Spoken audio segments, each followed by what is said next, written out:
figurez-vous que j'ai joué à Mario et Luigi, l'épopée fraternelle. Mais avant ça, je me suis remis dans un mood Mario, et j'ai enfin joué au remake Switch de Super Mario RPG. Donc comme d'hab, quand je parle d'un jeu récent, je vais faire l'exercice du comparatif de ces deux jeux ici présents. Qu'est-ce que vaut le tout dernier RPG Mario par rapport au tout premier? Et finalement, lequel je vous conseille le plus? Alors, est-ce que c'est un match équilibré? Ça, c'est la grande question. Vu que le remake du premier date d'il y a à peine un an, ils ont eu l'occasion d'améliorer 2-3 petits trucs. Et de toute façon, si t'écoutes les fans, Super Mario RPG, il serait intemporel.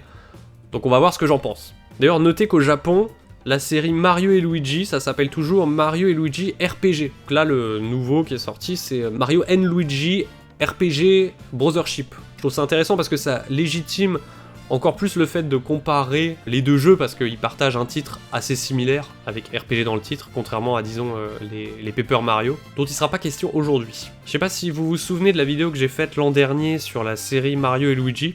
J'ai expliqué que chaque épisode exploitait les capacités de sa console. C'était un peu des vitrines technologiques de la DS ou de la 3DS. Et donc la première question que je me suis posée avec ce nouveau Mario et Luigi, c'est est-ce que c'est toujours le cas sur Switch ? Eh ben non. Il y a bien des mini-jeux, mais moins je dirais. On retourne sur une formule plus classique, mais avec aussi moins d'idées nulles que Paper Jam. Parce que c'est pas tout d'apporter des nouvelles choses, si c'est juste des gimmicks pas fameux, on peut s'en passer. C'est à double tranchant quand la série apporte des nouvelles choses. Et Brothership, c'est le premier épisode sur console de salon, mine de rien. Donc c'est pas étonnant qu'il se joue de manière classique à la manette. D'ailleurs je dis Brothership, parce que l'épopée fraternelle, c'est un peu trop long. Figurez-vous que j'étais content d'enfin avoir un épisode qui soit pas sur double écran. Je finissais par trop associer la série à la 3DS, et dernièrement on avait eu trop de fois le même style graphique, avec Dream Team Bros, Paper Jam et les remakes de Superstar Saga et Voyage au centre de Bowser. Ça fait plaisir d'enfin voir un nouveau moteur en HD, ça apporte un peu de fraîcheur. L'occasion de voir que le style graphique de Brothership s'éloigne pas mal de ce qu'on connaît, même chez Nintendo. Ça m'a fait plaisir de voir Mario avec des traits un peu différents, avec des nouvelles animations, ça fait le taf. Mais c'est pas une claque comme les cinématiques et les animations du remake de Super Mario RPG. J'en parlais déjà dans ma vidéo des jeux Super Nintendo sur Switch. Les cinématiques de Mario RPG, elles sont magnifiques. Et en ayant enchaîné les jeux à la suite, j'étais obligé de comparer. Mario et Luigi, il est moins magique visuellement dans ses cinématiques. Et puis il est moins fluide aussi. Désolé de toujours vous faire chier avec ça, mais c'est important pour moi, ce Mario et Luigi est toujours pas en 60 fps.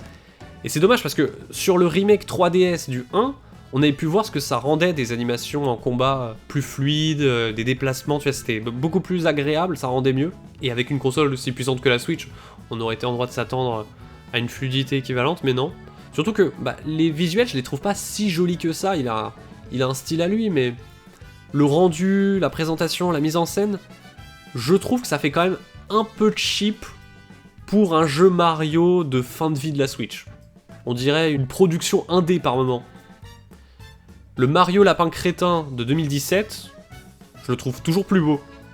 Mario Luigi, l'épopée fraternelle, même en 30 fps, il y a des chutes de performance. Et quand ça tombe sur des mini-jeux de rythme, c'est un peu chiant pour réussir à bien se caler sur le tempo.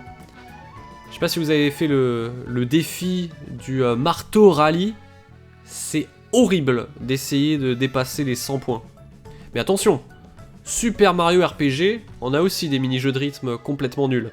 On n'oublie pas la course des Yoshi. Même avec le tuto, tu comprends rien. Transition toute trouvée. En parlant de tuto, les Mario et Luigi, ils sont réputés pour être très casse-couilles justement sur l'intégration de toutes les mécaniques. Il y a toujours un Toad qui va t'expliquer en 30 bulles de dialogue que pour sauter, il faut appuyer sur A.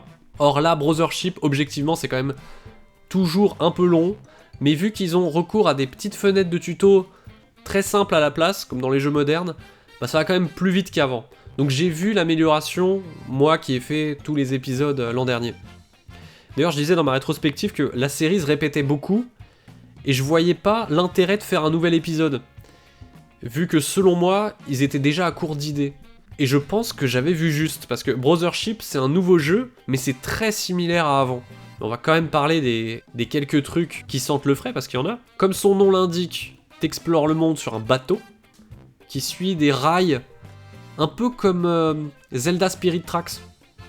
Mais ça m'a aussi fait penser à la construction de Dragon Quest VII, pour ceux qui voient, avec le concept de la grande étendue d'eau qui est vide, mais sur laquelle tu déverrouilles progressivement des nouvelles îles. C'est pas juste un élément visuel le bateau, comme ça pouvait l'être dans Wind Waker pour cacher un peu des temps de chargement. Là c'est intégré dans le design du jeu parce qu'il y a des temps de navigation où faut attendre que ton vaisseau se dirige d'un endroit à un autre. Vu que ça avance en temps réel, toi pendant ce temps, tu peux aller faire d'autres choses. Le jeu est rempli de petites quêtes annexes où faut retourner dans les îles débloquées précédemment, mais maintenant t'auras accès à plus de trucs parce que t'as un nouveau move, comme dans Metroid quoi. Donc c'est fait de manière plutôt maligne, l'implémentation du bateau et du délire marin dans sa structure. C'est pas juste un énième RPG Mario à la progression archi classique. Parce que c'est peut-être le premier où t'as autant un sentiment de liberté. Non pas parce que ton bateau te permet de voguer vers l'infini, parce que tu suis quand même des rails, je le rappelle, mais il y a pas mal d'activités que tu peux faire dans l'ordre que tu veux. Résultat, c'est pas un roller coaster. Le rythme est quand même vachement lent, et ce qui aide pas, c'est que le jeu est très long. Ça, c'est un défaut qu'il y avait aussi sur Dream Team Bros. Sauf que là, c'est peut-être même le plus long de la série. En comparaison, dites-vous que Super Mario RPG est genre 4 fois plus court, et mieux rythmé. Lui, c'est vraiment plus un roller coaster pour le coup. Et pourtant, c'est pas pour autant que Super Mario RPG m'a plus amusé. Parce que le gros problème que j'ai avec Super Mario RPG, c'est ces combats en fait. Ça marche, mais c'est du tour par tour très basique. Et je trouve qu'il y a trop d'affrontements. Or, dans Mario et Luigi, les combats restent stimulants avec les QTE et les esquives. Et c'est varié parce que chaque ennemi a ses propres patterns à analyser. Et il y a des très bonnes idées qui se renouvellent sur certains monstres. Là où dans Super Mario RPG, j'ai l'impression que ce qui change au fur et à mesure des combats, c'est surtout le nombre de PV des ennemis. Donc Brothership, il a des qualités indéniables, mais c'est ce que je craignais, c'est que le jeu, il a des choses à apporter à la série, parce qu'il y a quelques nouveautés, mais si on dézoome, il a vraiment pas grand chose à apporter au jeu vidéo dans son ensemble. Vous me direz, c'est pas grave qu'un jeu soit pas révolutionnaire, mais quand en l'espace d'un an, je le rappelle sur Switch, en un an, t'as eu un remake de Super Mario RPG, genre 6 mois après, bon un peu plus, t'as un remake de Paper Mario 2, et à peine quelques temps plus tard, t'enchaînes avec Brothership. Tu te rends compte que pour un jeu récent, il est pas vraiment plus novateur qu'un jeu GameCube qui est sorti à 20 ans. Personnellement, un des pires sentiments que je peux avoir quand je joue à un jeu, c'est l'impression de faire du surplace dans ma culture gaming. Dans ce cas précis, je pense que c'est une question de contexte de sortie. Donc c'est propre à chacun de nous, hein, le ressenti.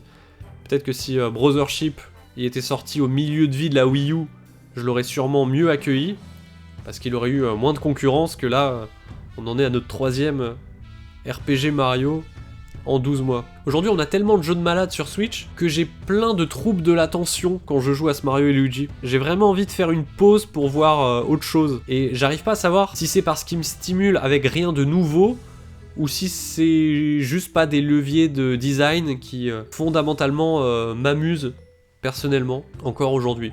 Parce que, t'inquiète, il y a des jeux de course arcade récents qui sortent sans rien apporter au genre, mais je passe quand même un très bon moment dessus, ne serait-ce que pour les sensations qu'ils me procurent. Donc je fais aussi du surplace dans ma culture gaming, mais j'y pense pas parce que je m'amuse. Et là, niveau sensation, on n'est pas au summum. Mais je voulais en parler, de ce Mario Luigi quand même.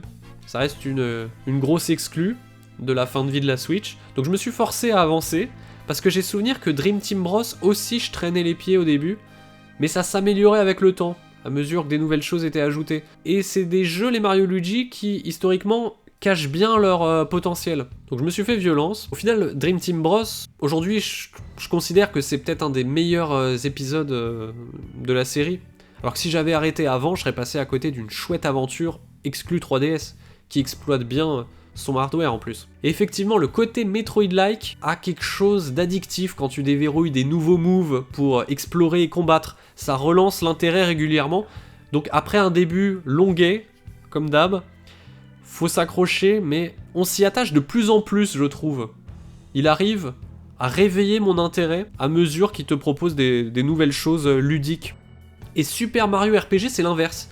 Je le trouve attachant direct, mais dès qu'il devient lassant, il arrive plus à me recapter. Alors qu'il est court, encore une fois. J'ai trouvé ça fascinant comment ces deux jeux m'ont touché de manière très différente. L'un très vite, et l'autre sur le long terme. Si je dois capturer un sentiment, un avis au moment du générique de fin, eh ben c'est pas Super Mario RPG qui me laisse la meilleure dernière impression.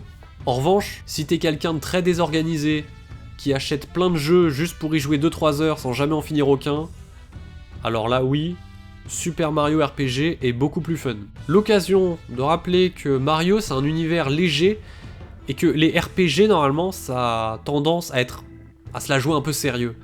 Donc c'est aussi un point qui fait l'originalité des RPG Mario, c'est que c'est les rares jeux de ce genre qui tentent d'être drôles. Et pour moi, les Mario et Luigi n'y arrivent pas. Pas que celui-là, hein, mais même les précédents, je les trouve pas très drôles. Pas autant que les Paper Mario en tout cas.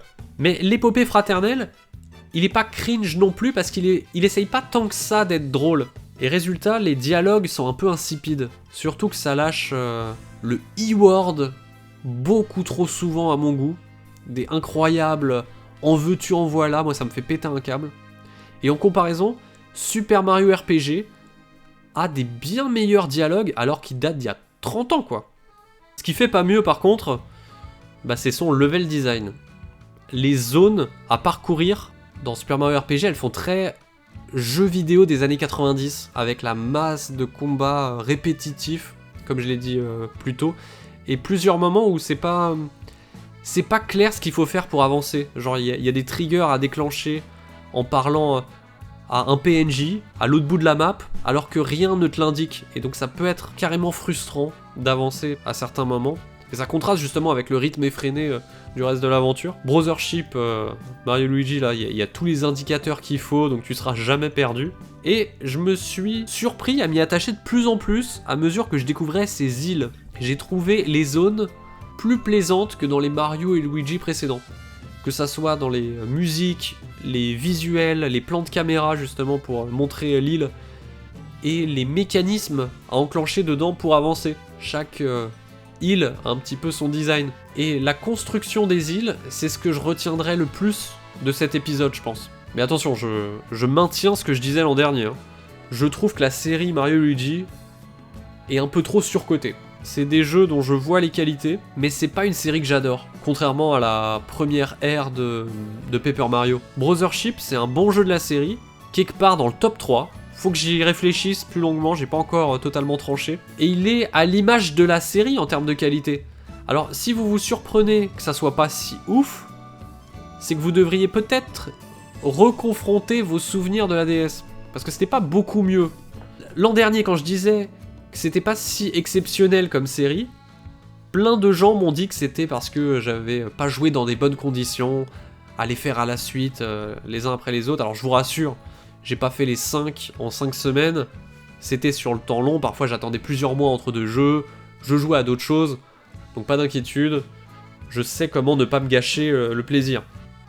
Et je dirais que c'est justement faire tous les épisodes qui a développé mon affect pour la série et ma tolérance vis-à-vis de certains défauts que je vois aujourd'hui. Si j'avais joué qu'à 2 épisodes sans m'y investir plus que ça, je vous assure que j'en dirais pas autant de bien aujourd'hui. Donc cet exercice de la rétrospective, parfois on peut douter de la pertinence de la forme, tout ça, reste que c'est peut-être ça qui a fait que j'ai réussi à m'accrocher à ce nouvel épisode. Je savais à quoi m'en tenir en me lançant dans cet épisode, contrairement à quelqu'un qui se lancerait dans l'épopée fraternelle avec un peu trop d'attente. Si vous avez quasiment jamais joué à la série, forcément qu'il y a des lourdeurs qui vont vous sauter aux yeux dans celui-là, parce que vous allez les découvrir là, aujourd'hui. Il n'y a rien qui sera embelli par votre nostalgie. Donc personnellement, j'ai passé du bon temps dessus. Dans la série, pour moi, Il est peut-être pas au-dessus de Voyage au centre de Bowser. J'aimais bien les interactions qu'il y avait avec le double écran. Mais sinon, à part ça, c'est peut-être la meilleure aventure, si on parle vraiment de l'aventure, ce qu'on fait, tout ça. C'est peut-être la meilleure aventure Mario et Luigi, l'épopée fraternelle. Suivant quel coefficient tu donnes à certains critères, forcément. Il y a des choses que on sera plus amené à pardonner ou à valoriser en fonction des goûts.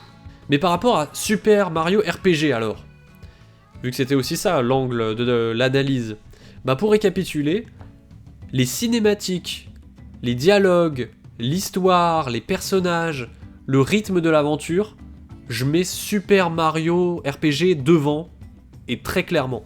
Mais tout ce qui a attrait au gameplay, à l'aspect RPG justement, la progression de tes héros, la customisation, les combats dynamiques, l'exploration du monde, le level design des îles, les mouvements de tes héros, je trouve que l'épopée fraternelle, il est au-dessus.